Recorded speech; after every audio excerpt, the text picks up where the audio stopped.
Hi mga ka-CDF, it's Mark and welcome to Marcus Field Diary. We are now on our episode 3 sa April activity po natin dito sa Caraga region. So umagang-umaga po, ito po yung nadadaanan natin before po mag-community meeting. Sabi ko kay manager, nadadaan muna kami dito para bilang area coordinator niya dito sa Caraga region.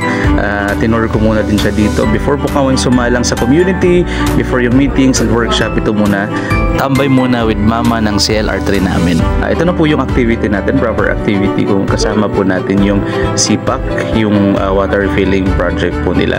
Kaya ito si manager, siya po yung facilitator at ako po yung documenter niya.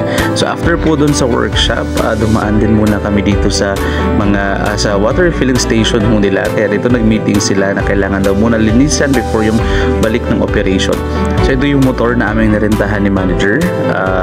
Yun nga po, mahal kasi ng tok-tok pala dito, kaya ayun. Nung umuwi na kami ni manager, nag-shortcut kami, parang napalayo kami, kaya ito, gabi na kami nakauwi. Kaya yun lang po muna, ingat po ang lahat. Stay tuned for next episode. Bye-bye!